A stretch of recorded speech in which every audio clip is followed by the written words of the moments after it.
folks, thanks for taking time to be on the webinar today. I'm going to introduce myself first just because I don't have Eric here to introduce me today, but I'm the founder and CEO of American Business Systems, and I'm also the chairman of the board of MIRMA, which is the organization that certifies you as a medical revenue manager. So MIRMA is an organization. You can go out there and find out a little bit more about them. That's how we certify folks. And I'm also a member of the editorial board of the Billing and Coding Advantage magazine, which is a real magazine that's published and sent in the mail. I know it's kind of rare nowadays, but it's still out there, and it's for people in this industry. So I'm also an author. I've got several books out there on Amazon that you can find and in your local bookstores. And folks, our company's been around, by the way, for about 25 years. In fact, here March is our 25th anniversary. And so what we do is we tell people all over the country, we teach people how to start their own medical billing business. Now, it's much more than medical billing, but we use that term because everybody's kind of familiar with that. But from all walks of life, whether they have any experience or not, it doesn't matter. We have a cloud-based system, by the way. Our software resides in the cloud. That means you can log in from any computer. Yes, Macintosh, PC, Chromebook, doesn't matter, or a tablet or iPad or phone, any kind of Android phone or iPhone. It's a wonderful system, folks, because you don't have to have any software residing on any of your devices. Totally accessible anytime you have an internet connection.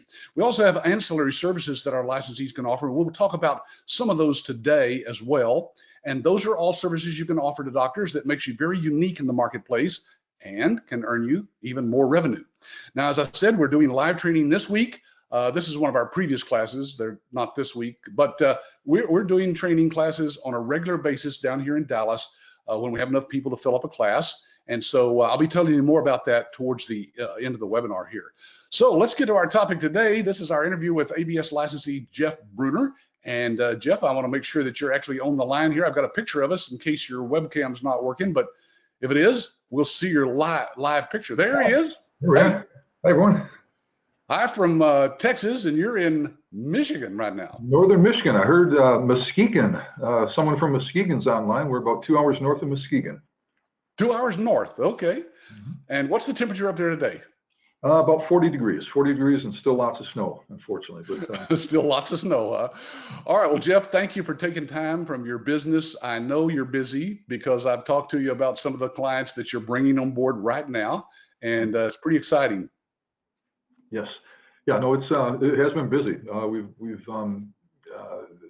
been really running, especially lately. It seems like there's a lot of things going on with new clients and referrals but everything's good.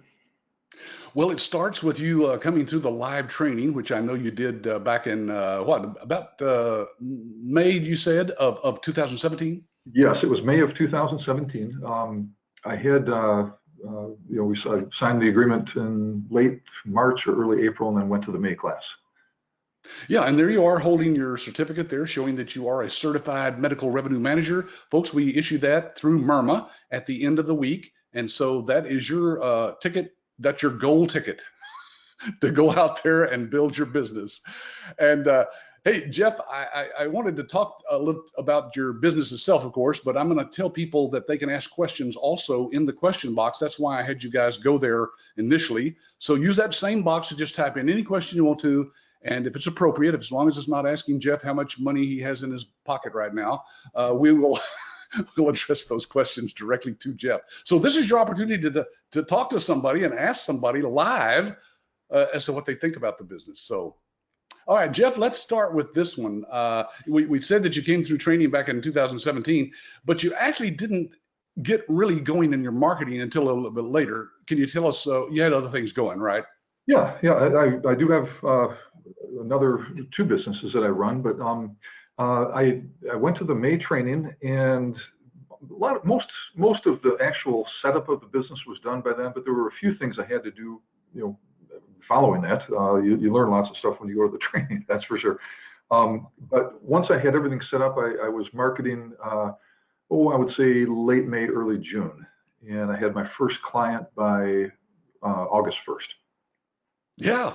Well, that's super. What, about then a couple of months? Yeah. It took about 2 months or so. And I wasn't doing it full time, but I was, out there talking to lots of people, and yeah, finally got the first client August 1st, and then actually shortly after that, the second client came, and then there were referrals after that. So it's grown since then.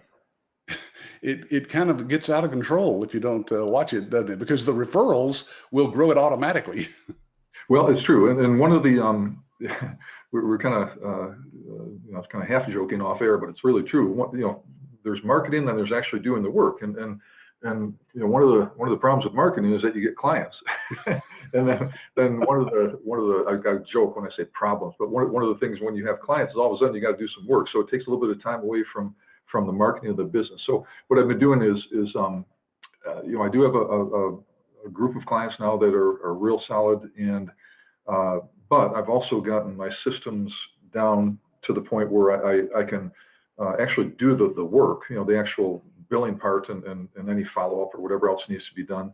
Talk to them about other products, that type of thing. I can do that fairly easily and fairly quickly now. So I'm at a point now with my business where I'm going to ramp it up, and I have room to grow.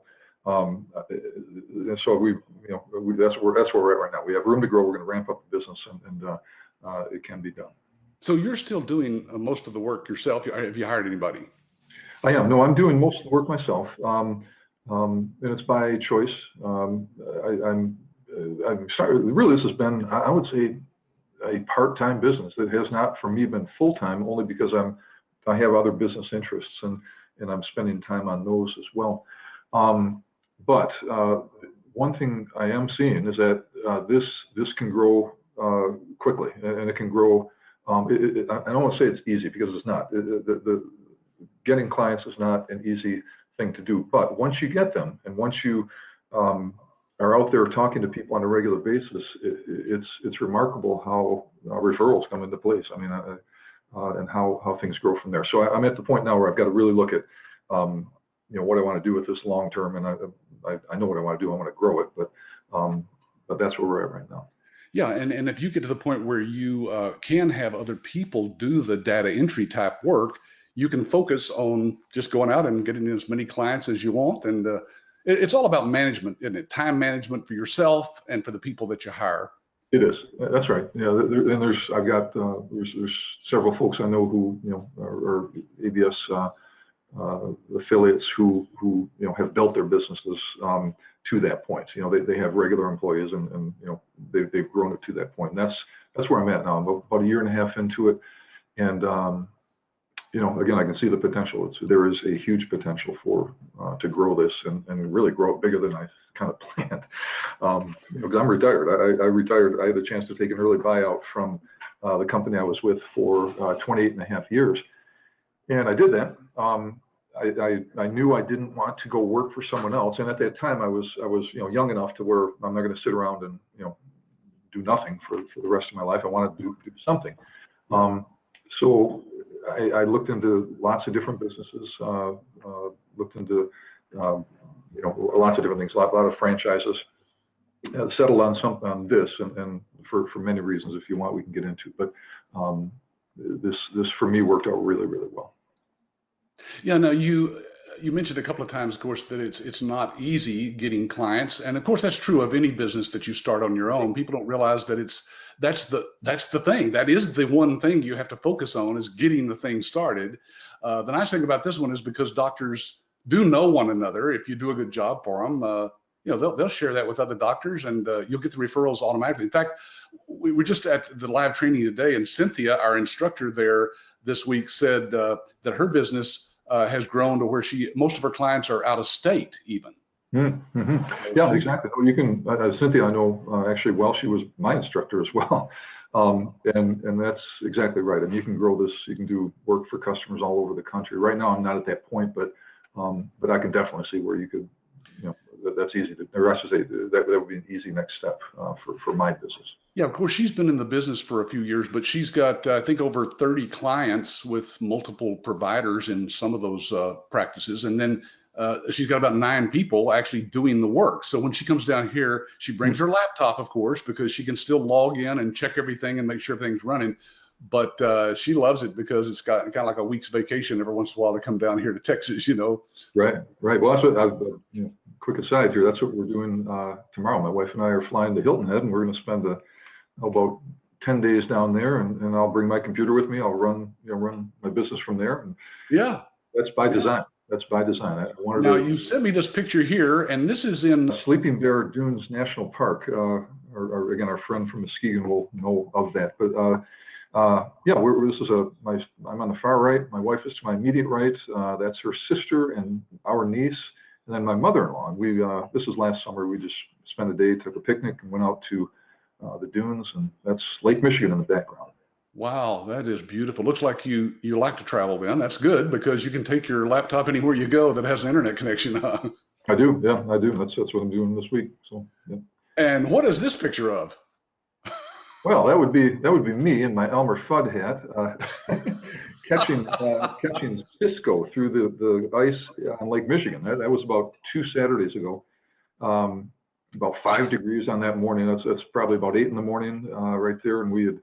The Cisco's are kind of they're Great Lakes whitefish is what they are, and they're very good eating. We caught a bunch of them. We caught some lake trout, and that's me holding one of them, I think. So yeah. Man, I don't even know how you breathe at 5 degrees. Well, that's about the limit right there. They're much colder than that. It's too hard to function. That's for sure. Yeah.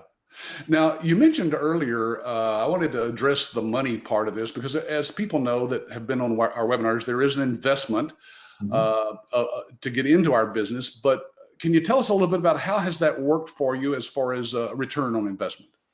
Oh, it's been great. There is an investment to get into it.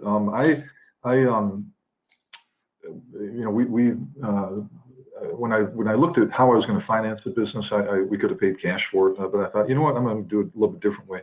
And I actually, bit of a funny story.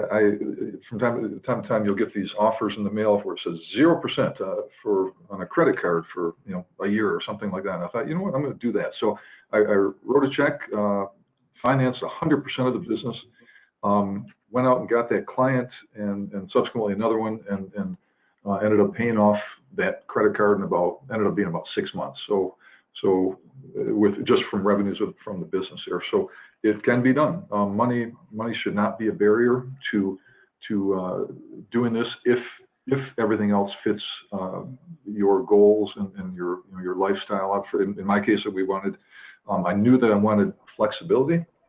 I knew I didn't want to work for someone else.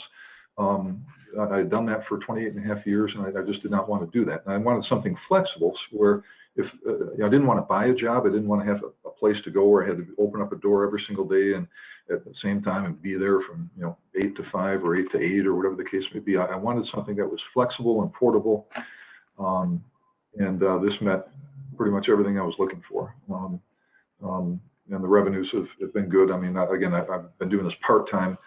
I see the opportunity to really make a lot of money, and I'm at the point now where we're going to grow the business even more. Yeah, good.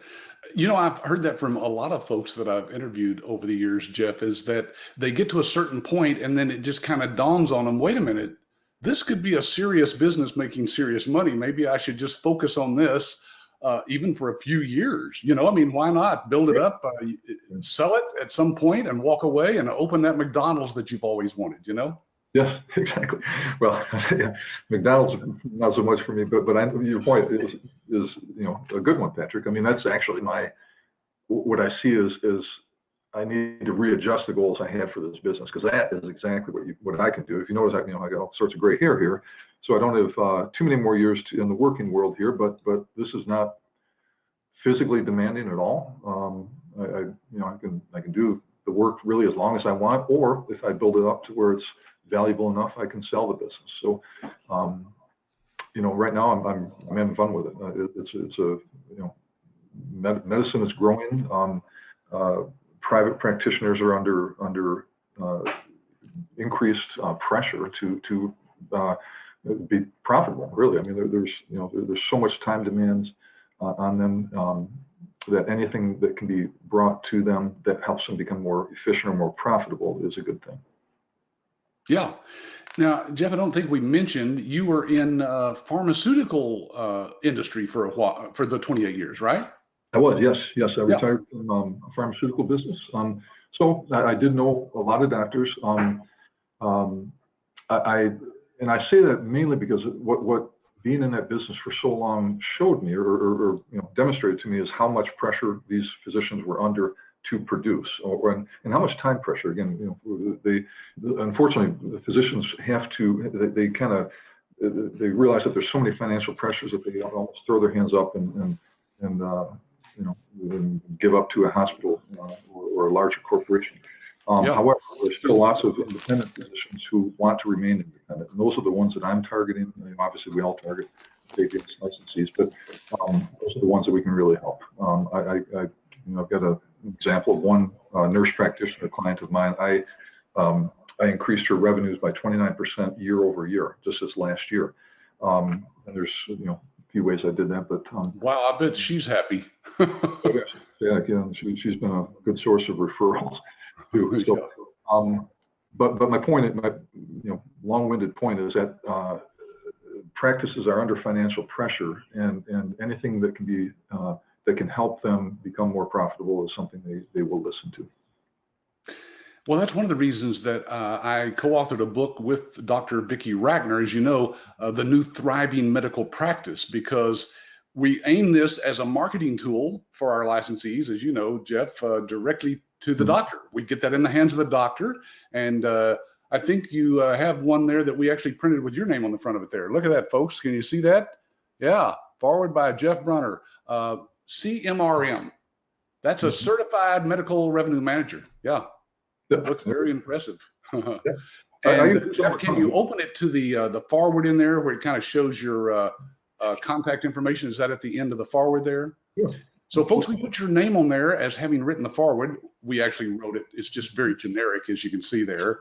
And then on the very end of that second page, as you can see, Jeff's contact information is right there. Yeah. So it's a great, it's almost like a business card, isn't it, Jeff? Yeah, it is. I use this all the time. It's really effective. Yeah. Hey, here's a here's a question from Alan.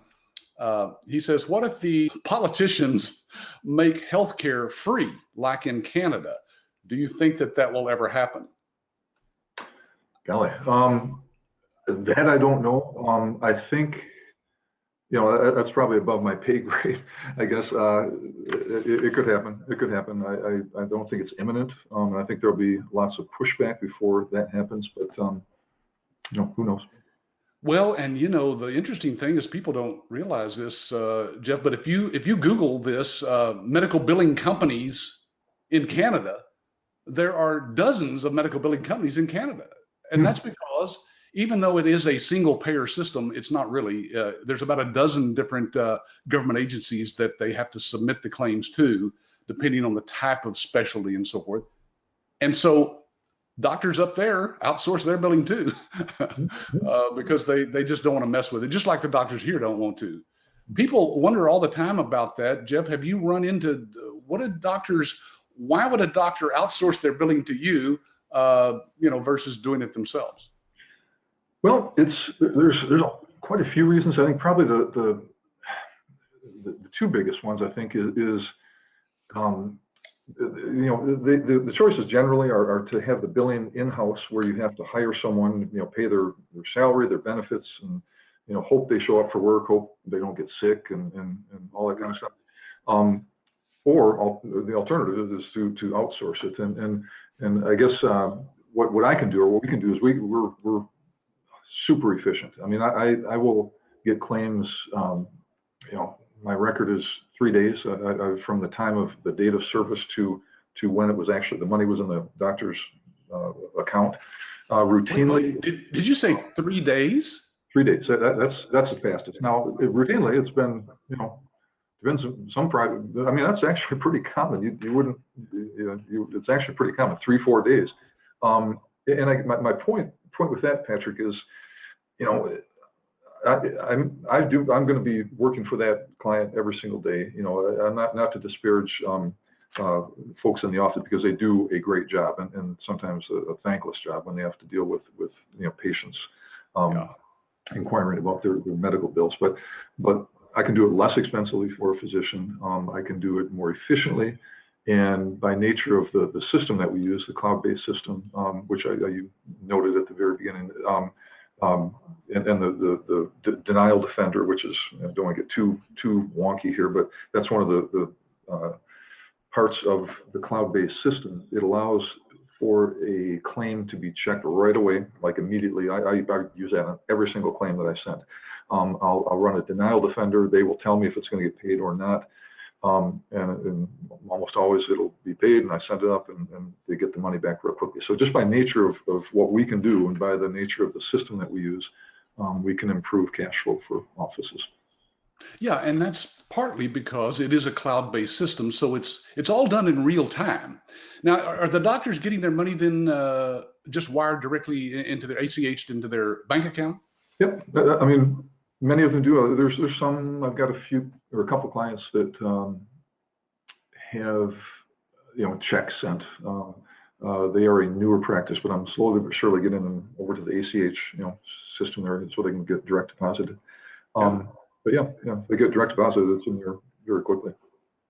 Now, Jeff, here's a question. I want to kind of preface it by asking you, because I really haven't discussed this with you as to how you've done this, but have you offered a demo to doctors? Have we done the demo for you for the doctors? Yes, I do that with all of the clients that I, there's something, again, I don't know if you've even talked about this, but there's a practice analysis questionnaire that comes as a result of the training, by the way. I didn't know, I had no idea how to even, talk to a physician about this, but this practice analysis questionnaire gives me as a business owner a clear idea of the practice, the medical practice. Part of that is it talks about a demo of the system, and it's easy. What you do is, or what I do is, when I have a client who wants to look at a practice management system or EMRX, we'll set up a time. I call ABS. The ABS folks do their thing. They line up, all the details, and they're on a webinar just like we are right now. And I will go in and sit with the client and be there as kind of a sounding board for them, or if they have any questions to help with those. But the demo was done by someone remotely. Real nice folks. I just have never met them, but they're real nice folks, and they do an effective job. And do they answer the questions that the doctor has? Sure.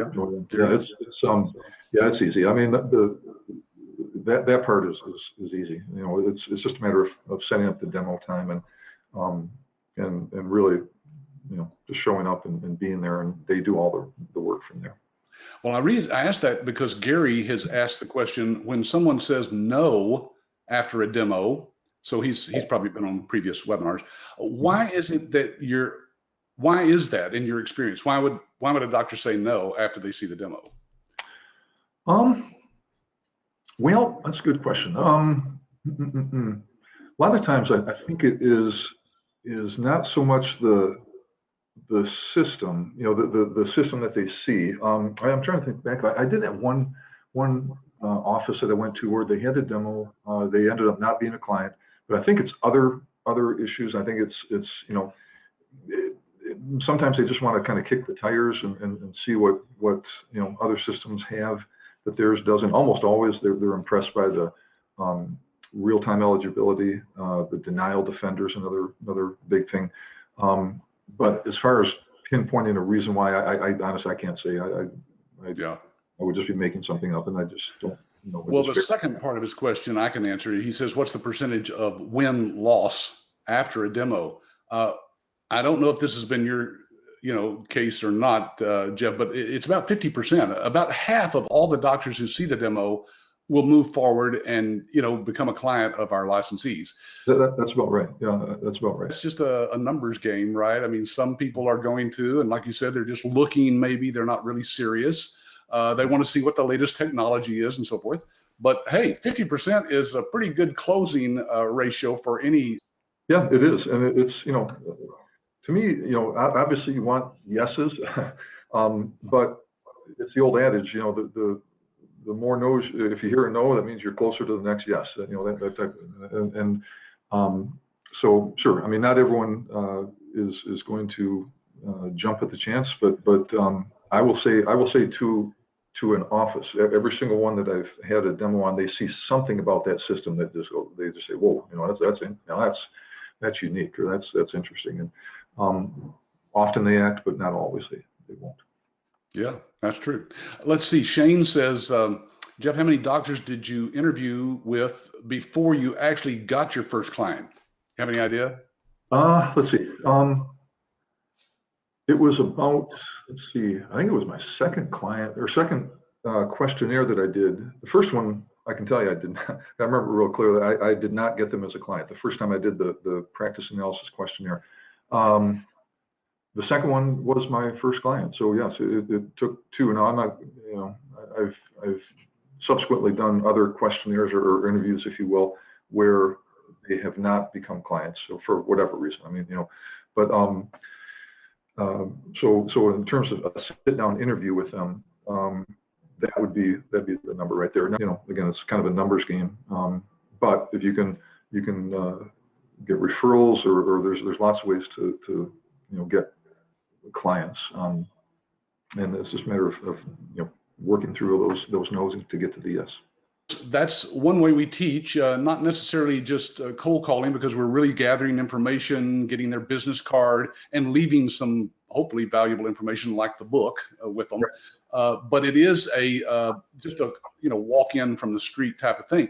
However, we teach about, you know, 8 or 9 other ways of getting clients, and it just depends on your personality, your time schedule, your budget, and so forth as to which one you want to, you know, go out and use. So sometimes for some people, hey, they don't mind. They'll go to a building that's mostly medical offices, and they'll start on the top floor and just leave some information with each one of the offices there in that building, and then of course follow up.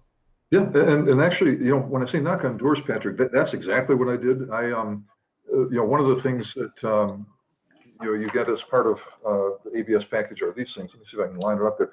So this is one of the marketing pieces that that I used extensively. There's a lot of them. This is one out of maybe 10. Yeah, there they are right there. That's exactly what you described is exactly what I do. I would typically draft a letter introducing my business, you know, flip it or staple it to one of these and walk in and most of the time talk to an office manager or the receptionist and say, my name is Jeff Brunner. I'm just trying to get the word out on my new company, Northern Revenue Solutions. We've specialized in helping private practices become more efficient and profitable. Would you be kind enough to pass this along to Dr. So-and-so? And that was it. I mean, that's what I did. And I would, do you mind if I take a business card? And then I would grab that. And then, and by the way, do you do your medical billing in-house, or do you send that out? So in other words, you're not being threatening at all. You're not being pushy. You're just gaining information. Sure. And you know, that's how you do it. I mean, and it doesn't happen on the first time at all. Almost never. That you get, you know, good positive, you know, response, I guess. But that part's easy. You know, dropping off information and introducing yourself is easy. Sure. Okay, so let's see. Here's I think Claude that we asked. Yeah. Oh, he says, what marketing tactics specifically brought you your first clients? And obviously, it was just knocking on some doors. But then he goes on to say, did your prior contacts from the pharmaceutical industry help in landing these clients? In 2 cases, they did. The prior contacts did. I have 2 current clients who I used to call on as part of you know, my career in pharmaceutical sales. So yes, that would help. And I've got just a quick thing before I talk about the marketing items briefly. If I were doing this again, if I were not in pharmaceutical sales, what I would do is I would try to befriend a pharmaceutical salesperson and use them as a bird dog. I mean, that's you know, whether and we can talk, you know, if anyone's interested one-off about that, but I would befriend someone like that and set up some sort of a business arrangement with them. You know, that's another way to get referrals is through contacts or through people who are talking to physicians all the time, learning about their business and knowing that this person needs a biller or, you know, whatever other ancillary products. To Claude, I think's original question, again, I mentioned I use these things quite a bit. The iClaim or the revenue cycle management. There's a whole series of flyers that describe the products and services that we can provide. So I drafted a letter. I dropped those off. I use this a lot. The Thriving Medical Practice. I would use this routinely. This typically wasn't a first time. I wouldn't drop this off with the first visit. I would typically introduce my company, give them some general information on what we do, and grab their business card. Maybe the next time in, I might say, hey, this is something I've been a part of here. I was wrote the forward on this, or whatever the case may be. Your Dr. Jones may find this interesting, so I might talk to them about that as well. So there's lots of yeah, because those books, of course, we give you an initial supply of them along with our marketing materials. Let me put those on the screen here. Here's some of our marketing materials that you get, and that is one of them. We have other books that are available to you as well, an ebook there, as well as 2 other books that, Jeff, you probably have never seen, but don't look at them too closely there. We haven't actually released those, but they'll be coming out soon. Other marketing materials, and folks, these are like at our printing cost. I mean, literally, we that paperback book you had held up to the new Thriving Medical Practice, it's like $24.95, I think it says on the back of it. It's out there on Amazon, and doctors could buy that directly if they wanted to, but they usually won't spend that kind of money on a book. But your cost is about $4 when you reorder those books, so it's pretty economical. And that was one of the questions from Shane. Have you used medical marketing reps? But you did from. I have not. I know some folks who have with success in some cases. I think I think Cynthia Anderson did that. I know I remember her talking about when she was about at the point where I am right now, about 1.5 years, 2 years into her business. She did hire a medical rep, and I'm not the one to ask about that just because I haven't done that yet. But again, I'd reiterate about the effectiveness of befriending a pharmaceutical sales rep or a medical rep. Yeah, and I don't know if we did this back in 2017, but we do go through a whole session on hiring sales reps, where to find them, how to interview them, and how to pay them, and so forth. Because a lot of licensees have used that, and some of them, that's all they do. They don't ever go out and do any marketing themselves because they're just paying a percentage, of the setup fee and the ongoing fees to that rep, and the reps make a lot of money too. That's right. All right, let's see. Gary says, how many clients do you have, Jeff? What percentage of those came from referrals? Currently, I have billing clients. I have 5 right now. I've got other clients who have other ancillary products, specifically Choice Pay. In terms of percentage of my referrals, I would say half right now, about 50%. Yeah. That's what I hear from a lot of licensees, is that they'll initially get their own client or 2, and then they start getting those referrals, and eventually it's all referrals eventually. Eric says, what about competition from other outsourcing companies that the practice might already be using? What have you found with doctors who are already using some other outsourced company? Yeah, it's it's funny. You definitely, that's where you have to kind of do some digging. The very first, go back to what we were talking about with the very first client, prospective client that ended up not being a client. It's the exact type of practice I would love to work with, but they are happy with their billing provider right now. I mean, their billing service. I mean, I can bring some extra things to the table, but they're happy with what they have right now. And that's one part of it. Now the second client that I got, not the first one, I'm sorry, the first 2, I take it back. We're very unhappy with the current billing service. One, actually in both cases, they just were not getting good service. Just not good service, and you'd be surprised how effective giving good service can be. All I did was I paid attention. I was efficient. I learned their practice. I found where there were opportunities to help them improve their cash flow and make more money, quite honestly. And if you can do that, which you typically can do in the context of series of a couple, 3 meetings, and using the practice analysis questionnaire. If you can do that, then you're going to sign some clients, which is what I did. We had a licensee here at this training this week who, during some discussion, spoke up and said, I had a meeting with a doctor friend of mine, and he was meeting with some other doctors, and he invited me to come and just, share some things about the business with them, but even before I came to training. And he said, I asked the question to the group of doctors, how many of you outsourced your billing? It was about half and half. And he said, of those of you who are outsourcing, how many of you are unhappy with your current medical biller? 70% of that group were unhappy with their current, outsourced medical biller. I think somebody asked me, why do you think that is? I think a lot of it has to do with just, they don't have the information back from the company, the doctor doesn't, that they need to know whether or not they're really collecting what they should be paid.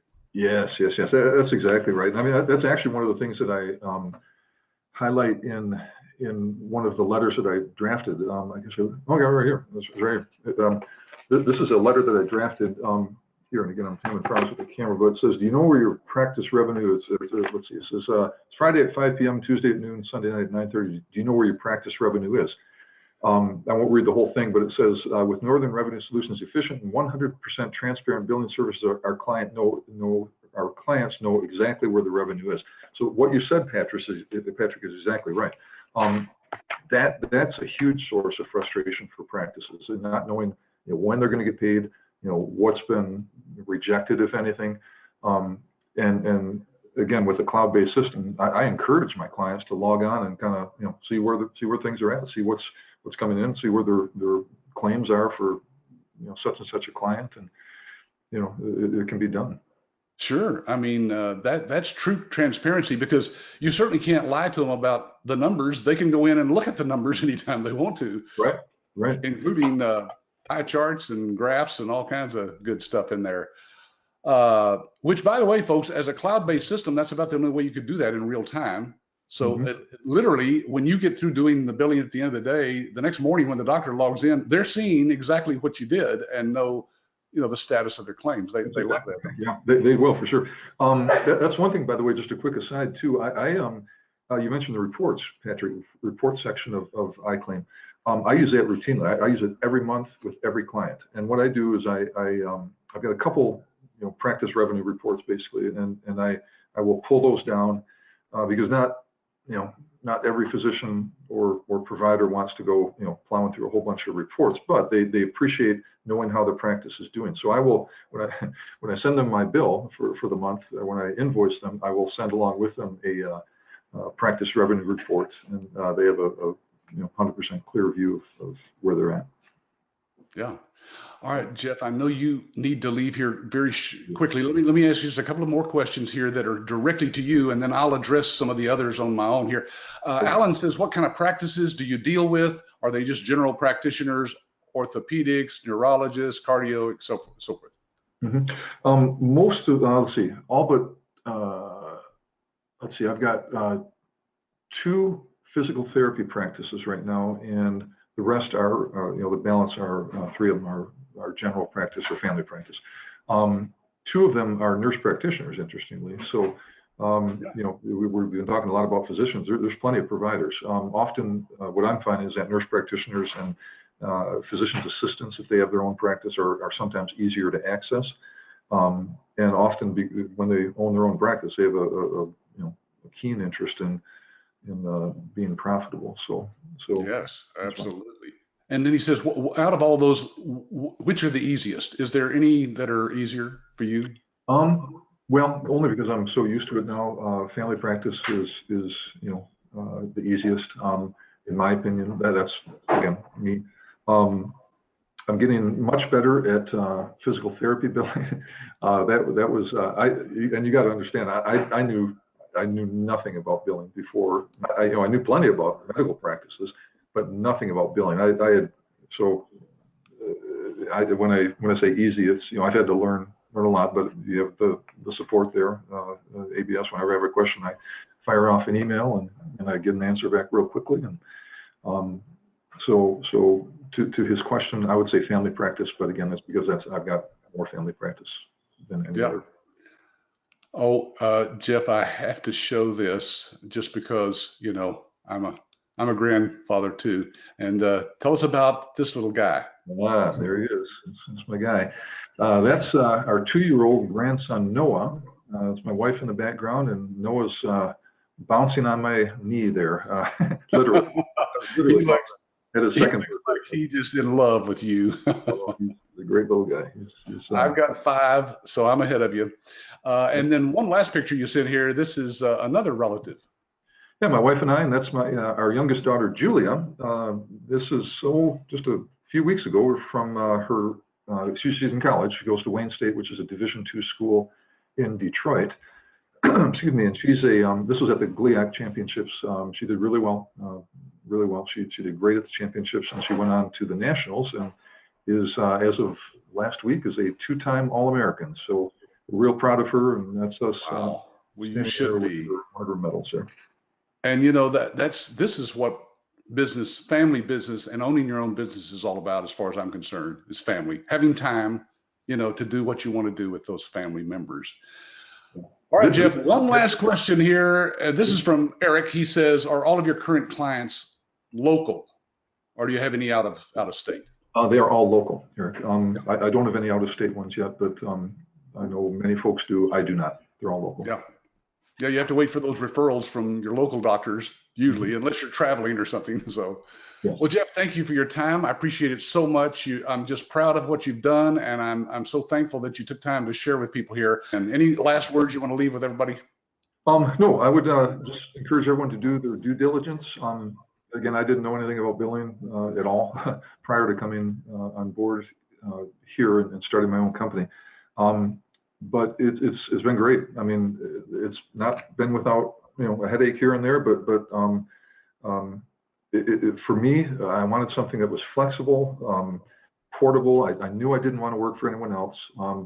I do have to get going because we're going to Hilton Head tomorrow, and I'm going to bring my computer with me, and I'll be doing some work for some clients there. Not all the time, maybe half hour to an hour each morning, and then going to enjoy the rest of the day. So I can do that with this business, and from that standpoint, it's worked out great for me.